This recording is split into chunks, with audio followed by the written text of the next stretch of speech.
जय माँ भगवती दुर्गा। नमस्कार दोस्तों, स्वागत है आप सभी का आपके अपने चैनल श्री साधना मार्गदर्शन में। बहुत बहुत स्वागत है।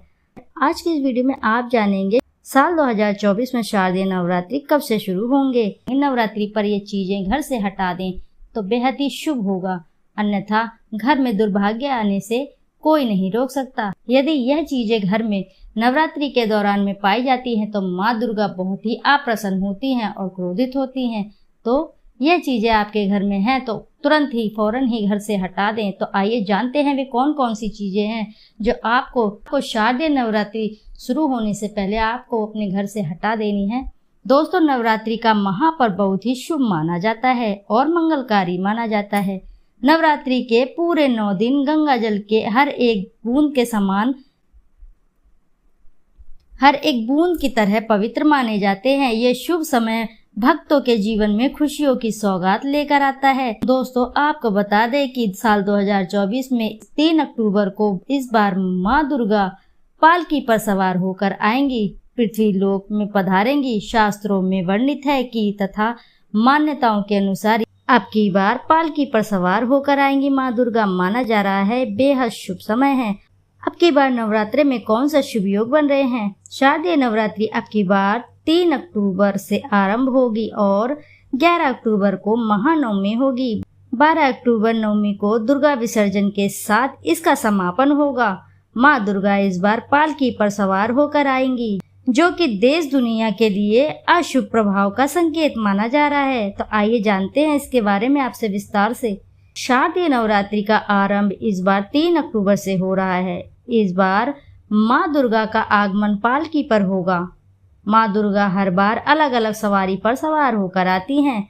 माँ दुर्गा किस वाहन से आएंगी, इसका असर पूरे देश और दुनिया को देखने को मिलता है। अब की बार माँ दुर्गा पालकी पर सवार होकर आएंगी। माना यह जा रहा है कि माँ दुर्गा को पालकी पर सवार होकर आना देश की सुरक्षा और अर्थव्यवस्था के लिए अच्छा संकेत नहीं है।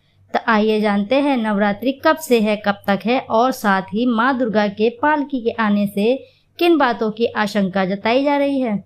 शारदीय नवरात्रि इस साल 3 अक्टूबर से आरंभ होगी और 11 अक्टूबर 2024 की महानवमी मनाई जाएगी, जबकि 12 अक्टूबर को दशहरा और माँ दुर्गा का विसर्जन किया जाएगा। 3 अक्टूबर को घट स्थापना होने के साथ साथ प्रथम भगवती स्वरूप माँ शैलपुत्री की पूजा की जाएगी। नवरात्रि में माँ दुर्गा किस वाहन पर सवार होकर आएंगी, यह इस पर निर्भर करता है कि नवरात्रि का शुभ आरंभ किस दिन से हो रहा है। मंगलवार और शनिवार को नवरात्रि का आरंभ होता है तो माँ दुर्गा की सवारी अश्व यानी घोड़ा मानी जाती है। यदि नवरात्रि गुरुवार और शुक्रवार को आरंभ होती है तो माँ दुर्गा की सवारी डोली और पालकी मानी जाती है। यदि माँ दुर्गा रविवार और सोमवार को आती हैं तो उनकी सवारी हाथी होती है, जो कि सबसे शुभ मानी जाती है। ज्योतिष शास्त्रों के माने तो लोग बताते हैं कि माँ दुर्गा की सवारी जब डोली या फिर पालकी पर आती है तो यह अच्छा संकेत नहीं होता है। माँ दुर्गा का पालकी पर आना सभी के लिए चिंता बढ़ाने वाला माना जा रहा है। अर्थव्यवस्था गिरने से लोगों का काम धंधा मंदा पड़ने की आशंका है। साथ ही देश दुनिया में महामारी फैलने का डर है। लोगों को कई बड़ी अप्राकृतिक घटना का सामना करना पड़ सकता है। सेहत में भारी गिरावट आ सकती है। दूसरे देश से हिंसा की खबरें आ सकती हैं। इस प्रकार का प्रभाव हमारे देश पर देखने को मिल सकता है। मुहूर्त में की गई पूजा बहुत ही शुभ मानी गई है। इससे समस्त देवी देवताओं की कृपा प्राप्त होती है और पूजा पाठ का फल प्राप्त कई गुना होता है। ऐसे में जो व्यक्ति नवरात्रि आने से पहले घर में ये चीजें हटा देते हैं तो उसके घर में माँ वैष्णो का होता है आगमन, माँ लक्ष्मी का होगा वास। माँ शेरों वाली आपकी झोली खुशियों से भर देगी। इसलिए नवरात्रि आने से पहले घर से ये चीजें फौरन हटा देनी चाहिए। दोस्तों, आज हम कुछ ऐसी गलतियों के बारे में जानेंगे जो अगर आपके घर में भी होती है तो माता लक्ष्मी कभी नहीं करती हैं ऐसे घर में प्रवेश। फिर चाहे आप कितनी भी पूजा पाठ कर लें, परंतु माता ऐसे घर में कभी नहीं आती है। ऐसे घर से देवी देवता हमेशा के लिए हो जाते हैं नाराज। दोस्तों, पूरी जानकारी को देखने के लिए इस वीडियो को आखिर तक जरूर देखिएगा। दोस्तों, यदि आप भी अपने जीवन में माता लक्ष्मी का आशीर्वाद पाना चाहते हैं तो कमेंट में जय माता दी लिखना ना भूलें और साथ ही चैनल को जरूर सब्सक्राइब कीजिएगा। दोस्तों, नवरात्रि के पहले दिन मंदिर की अच्छी तरह से साफ सफाई करनी चाहिए। मंदिर के अंदर यदि पुरानी मालाएं, टूटी फूटी मूर्तियां और उसके साथ खाली माचिस के डिब्बे रखे हुए हैं तो उन्हें बाहर फेंक दीजिए और टूटी हुई मूर्ति किसी भी नदी में प्रवाहित कर दें। इसी के साथ घर में छोटे बच्चों को नवरात्रि का व्रत नहीं रखना चाहिए, इससे उनकी जान को खतरा हो सकता है, क्योंकि इस व्रत में शरीर को अधिक शक्ति की आवश्यकता होती है। माता शेरावाली की तस्वीर यदि कांच के फ्रेम में है तो यदि यह कांच हल्की सी भी यदि कहीं से भी टूट गई है तो ऐसी कांच को अवश्य ही बदल डालें या ऐसी तस्वीर को जल में विसर्जित कर दें। टूटी मूर्ति की पूजा करने से आपकी श्रद्धा, भक्ति, व्रत आदि करने से सब टूट जाता है, आपका व्रत खंडित हो जाता है। दोस्तों, नवरात्रि के दौरान 9 दिन पवित्र माने जाते हैं। नवरात्रि के इन 9 दिनों में आचार विचार और घर को साफ सुथरा करके रखना अति आवश्यक होता है। इसलिए नवरात्रि के 9 दिनों में ब्रह्मचर्य का पालन किया जाता है और तामसिक भोजन ग्रहण नहीं किया जाता है। नवरात्रि के 9 दिन में माता रानी के भक्तों को प्याज, लहसुन, मांस, मदिरा और अंडे से दूर रहना चाहिए। अधिकतर भक्त उन नियमों का पालन नहीं करते हैं, लेकिन वो एक गलती ज़रूर कर बैठते हैं। ये नवरात्रि के 9 दिन इन अपवित्र चीज़ों को रख लेते हैं घर में, ऐसा भूलकर भी नहीं करना चाहिए। भागवत पुराण के अनुसार नवरात्रि के 9 दिनों तक माता रानी अपने भक्तों के घर में वास करती हैं। यदि आप भी चाहते हैं कि माता रानी आपके घर पे वास करें तो आप अपने घर के वातावरण को साफ रखें और नवरात्रि शुरू होने से पहले ही अपने घर को प्याज, लहसुन, मीठ, अंडा, मदिरा को बाहर निकाल फेंक दें। अपने घर को साफ सुथरा रखें। इन वस्तुओं को घर से बाहर निकालने के बाद अपने घर में गंगा जल का छिड़काव अवश्य ही करें।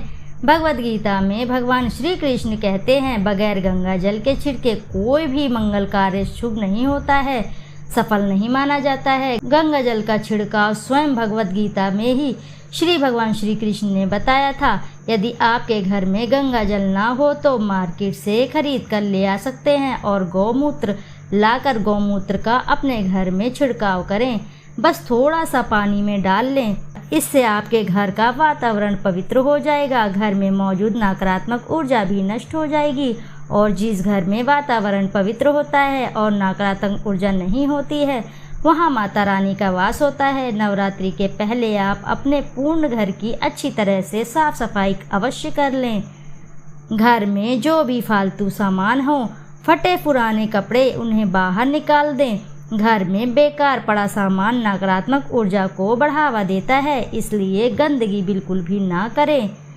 धूप दीप जलाकर वातावरण स्वच्छ रखें। दोस्तों, माता के आगमन के लिए घर का दरवाजा अवश्य ही सजाना चाहिए, उससे माता रानी आकर्षित होती हैं, घर के द्वार में प्रवेश करती हैं। माँ के आगमन के लिए द्वार को फूलों से सजाना चाहिए। दोस्तों, कई लोग ऐसे भी होते हैं जो कि माता रानी की चौकी कागज बिछाकर बनाते हैं, जो कि बिल्कुल ही गलत माना गया है।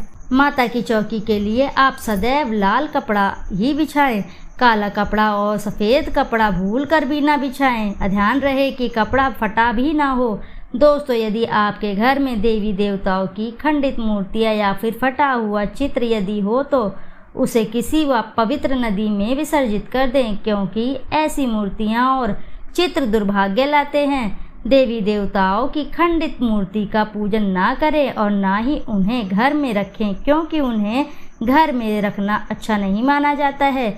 दोस्तों, वहीं दूसरी ओर अधिकतर लोग अपने छत पर या घर के आसपास कबाड़ इकट्ठा कर देते हैं। ऐसा करना बेहद अशुभ माना जाता है।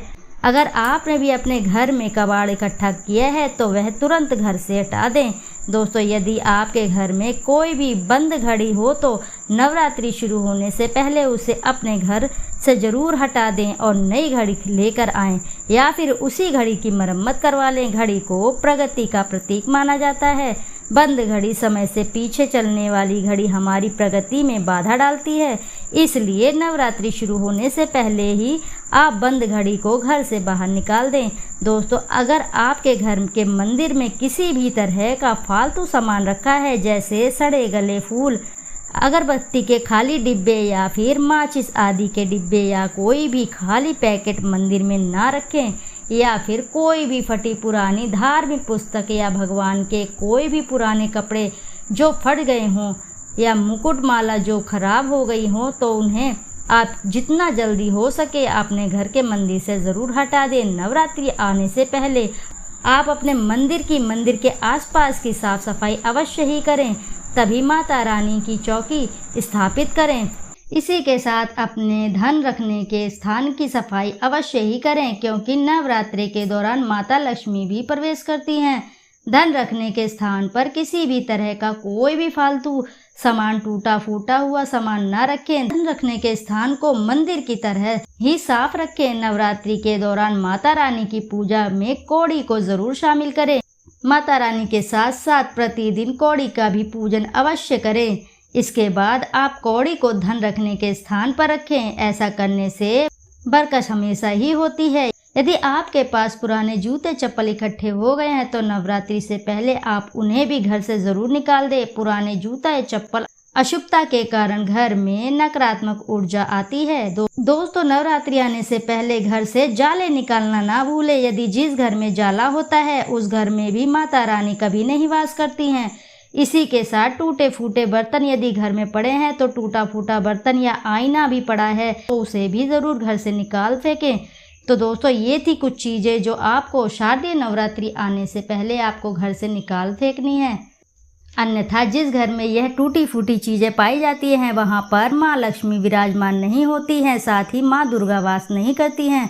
तो आशा है कि जानकारी से आपको लाभ अवश्य ही प्राप्त होगा। यदि जानकारी आपको अच्छी लगती है तो वीडियो ज़रूर लाइक करें, साथ ही चैनल को सब्सक्राइब करें और एक बार अपनी सच्ची श्रद्धा से कमेंट बॉक्स में ज़रूर लिख दें। जय माँ भगवती दुर्गा की जय। फिर मिलते हैं आपसे ऐसी ही किसी नई जानकारी के साथ। जब तक के लिए नमस्कार।